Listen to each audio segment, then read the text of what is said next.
자, 68차시 민족유일당 운동을 추진하다 보겠습니다. 188부터 190이고요. 여러분들 선생님이 제작한 그 수업 자료는 교과서 왔다 갔다 하지만 프린트는 차시에 맞춰서 그냥 쭉 나갈 겁니다. 혹시 이걸 통해서 복습을 한다면 좀 더 도움이 될 수도 있겠다라는 생각이 드네요. 자, 민족유일당 운동을 추진하다. 일단 이전 차시 진단평가부터 보도록 하죠. 1번입니다. 조만식 등이 평양에서 조선물산 장려회를 조직하여 시작한 운동, 물산 장려 운동이 되겠죠. 물산 장려 운동. 2번 한국인의 힘으로 고등교육을 담당할 대학 설립을 주장했던 밀립대학 설립운동이 일어났습니다. 밀립대학 설립운동. 자, 첫 번째 이제 개념 정리해보죠. 자, 1920년대가 되면 사회주의라고 하는 개념이 들어왔다라는 겁니다. 3.1운동 이후에 사실은 사회주의뿐만 아니라 다양한 사상들이 들어와요. 공화주의, 개조론 이런 것들도 들어옵니다. 일본, 만주, 연해주의 등지를 통해서 유입이 되었고요. 청년, 지식인 등을 중심으로 확산이 되었습니다. 사회주의라고 하면 기본적으로 고도로 산업화가 진행된 이런 자본주의 국가에서 나타나는 여러 가지 문제들, 사회 문제들을 해결하고 궁극적으로는 평등한 세상을 만들자라고 했던 것이죠. 그러니까 사실은 우리가 이상적이야. 굉장히 이성적으로 판단했을 때 이상적인 제도죠. 물론 지금은 우리가 공산주의냐, 사회주의냐, 자본주의냐, 자유주의냐 이런 걸 채택했을 때 우리의 체제가 훨씬 우월하다는 걸 잘 인지하고 있지만 어쨌거나 이론적으로 이런 사상을 받아들였을 때 되게 매혹적인 사상이 맞죠. 당시 청년, 지식인들을 중심으로 많이 확산됐고요. 그리고 1925년에는 조선 공산당이라고 하는 사회주의 정당이 만들어집니다. 1925년이에요.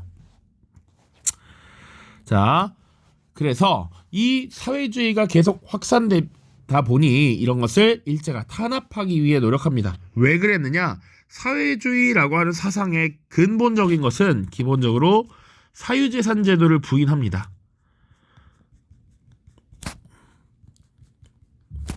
그리고 생산수단이나 토지의 국유화, 공유 이런 것들을 강조하기 때문에 일본의 기존의 이런 자본주의 체제를 부정하는 것이죠. 그러다 보니까 이 사유재산 제도를 부인하고 이런 것들을 주장한 사회주의 세력들은 급격한 변화, 혁명 이런 것들을 추구하는 경향이 있습니다. 그리고 이들은 제국주의에 반대하는 모습이 강력하게 나타납니다. 이렇다 보니 일본은 이런 것들을 탄압하기 시작하고요. 자, 농민과 노동자 단결을 통한 일제 타도를 추구했다라는 것이죠. 그래서 일제가 치안유지법이라고 하는 것을 만들어서 독립운동을 탄압했습니다. 자, 그러니까 여기가 이렇게 카운터가 되겠죠. 25년 조선공산당이 만들어지면서 사회주의 계열의 독립운동이 과격하게 나타나기 시작했고 일제가 치안유지법으로 이것을 탄압했다. 자, 그 다음입니다. 두 번째, 민족유일당 운동과 신간의 창립이에요. 첫 번째는 당연히 민족유일당 운동에 대해 나올 겁니다. 자, 우리 민족이 독립운동을 하는데 무리를 지을 때 오직 하나의 정당만 만들자라는 거잖아.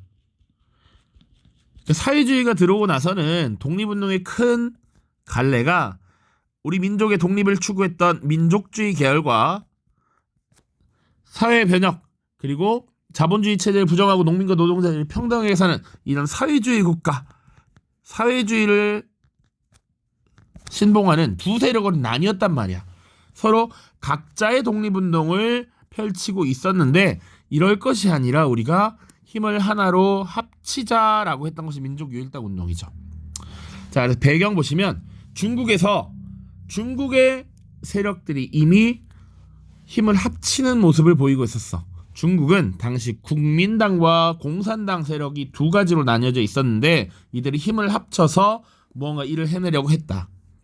자, 그리고 자치운동이 벌어지면서 민족주의 진영이 분열했어. 아까도 그전 영상에서 봤지만 타협적인 민족주의 세력들이 있었고요. 비타협적인 민족주의 세력이 있는 것이지. 자, 그러다 보니 이들이 분열하게 되었고 이들은 자꾸 일제와 협력하려는 모습을 보이니 이런 것에 대한 반발심이 사회주의 세력과 비타협적 민족주의자 세력이 힘을 합칠 수 있는 공통의 사상적 고리가 됐다라는 겁니다. 자, 그리고 중국 베이징에서 그래서 우리 독립운동가들이 한국 독립유일당 북경 촉성회라고 하는 것을 결성을 했고요. 자, 국내에서는 비타협적 민족주의 세력과 사회주의 세력의 연대 움직임이 그래서 나타났습니다. 그래서 일종의 힘을 합친 단체인 조선민흥회라고 하는 것이 1926년에 먼저 나타나고요. 그리고 사회주의 계열이 정우회 선언이라고 하는 것을 발표합니다. 자, 그래서 이건 사회주의자들이 발표를 한 거야. 민족주의자들이 저들은 부르주아적 성질을 갖고 있어. 지주와 자본가 계층도 많이 포함되어 있는데 그들이 타락하지 않는다면 힘을 합칠 수 있다. 그러니까 일제에 타협하고 협력하는 그런 새끼들 빼고는 우리가 힘을 합칠 수 있다라고 주장을 했던 겁니다. 자, 그래서 그 결과 신간회라고 하는 단체가 창립이 되는 것이죠. 자, 당연히 민족유일당 운동의 결과로 창립됐습니다. 연도도 좀 기억해두세요. 1927년이고요. 이 신간회는 공개적인 활동을 하는 합법단체였습니다. 그리고 전국의 지회를 조직했고요. 대중적 정치사회단체로 성장했습니다. 또 자매단체로서 근우회라고 하는 여성 조직도 만들어졌습니다. 자, 이 근우회라고 하는 조직은 그래서 여성계에서도 좌우합작 민족유일당 운동 결과라고 보실 수 있습니다. 자, 그래서 이 신간회는 어떻게 우리가 활동을 할 것인지 구체적인 강령을 정했습니다. 3가지가 있는데요. 이 내용은 반드시 기억을 해두십시오. 정치적, 경제적 각성을 촉구한다. 그리고 민족의 단결, 요걸 촉구했습니다. 그리고 기회주의를 배격한다라고 했어. 자, 기회주의는 뭐길래 배격을 한다는 걸까? 배격은 거리두기 한다는 얘기야. 이 기회주의는 보통 타협적 민족주의자들을 얘기하는 것이죠.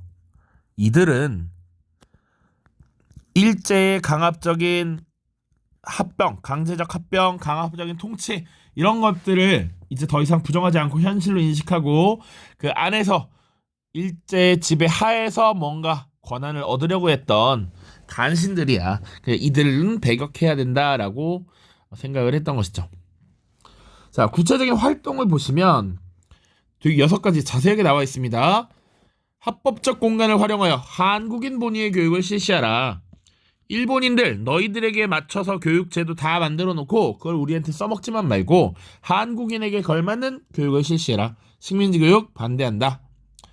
그리고 식민 통치 정책 비판했고요. 강연회를 통한 민중 계몽 활동 당연히 벌였고 노동운동, 농민운동, 여성운동, 형평운동과 같은 다양한 사회운동을 지원했습니다.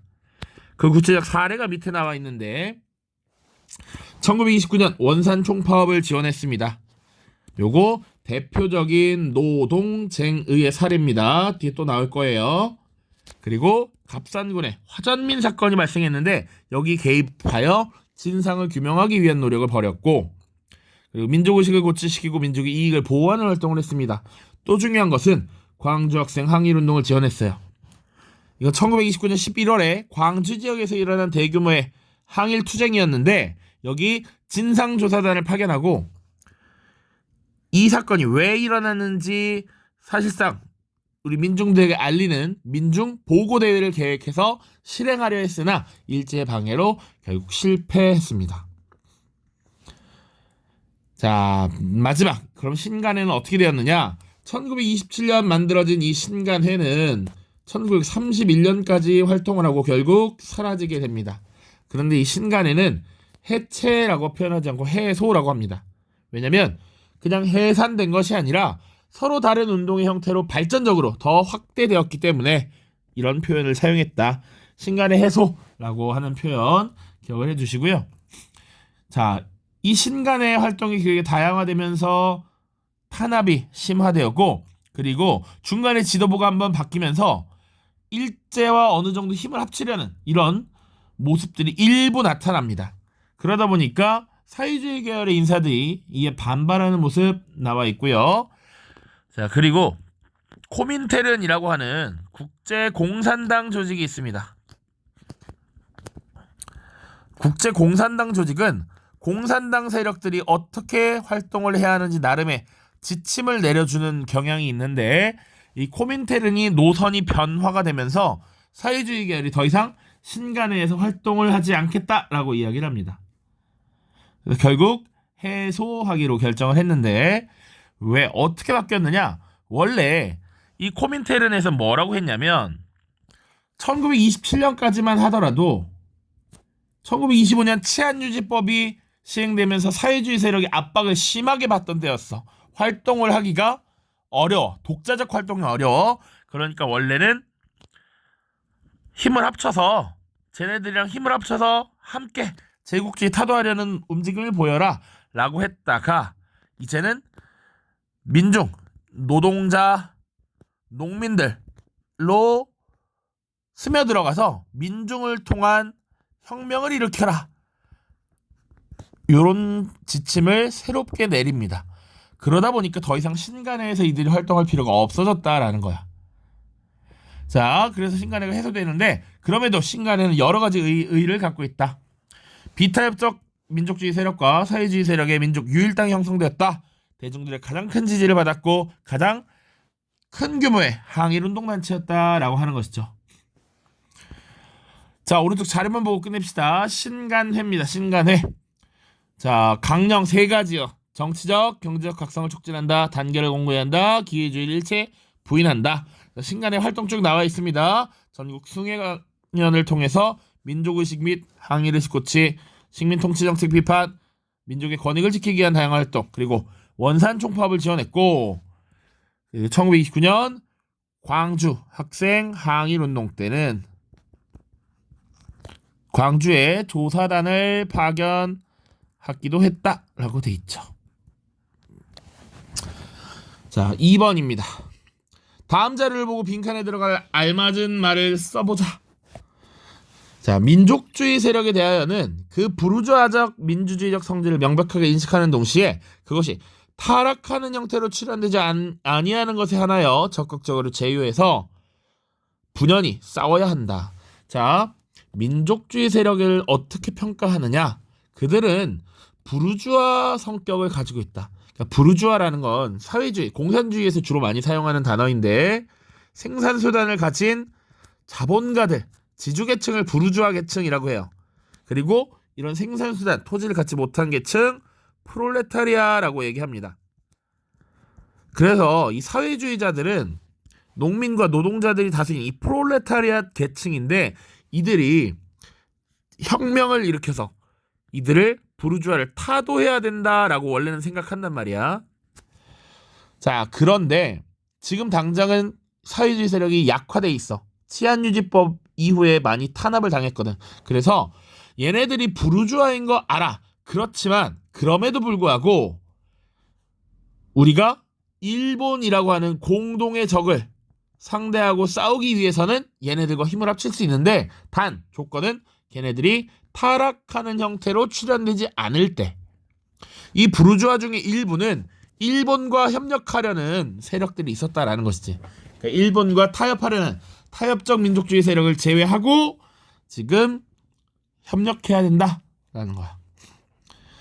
자, 보시면 민족운동전선의 통일 필요성이 제기되고 있을 때 비타협적 민족주의 세력과 사회주의 세력은 민족통합과 일제타도를 목표로 민족유일당 건설을 추진했다. 그래서 사회주의자들은 정우회 선언이라고 하는 것을 발표해서 민족주의 세력과의 재휴를 주장했습니다. 이게 지금 정우회 선언이라고 하는 자료입니다. 됐죠?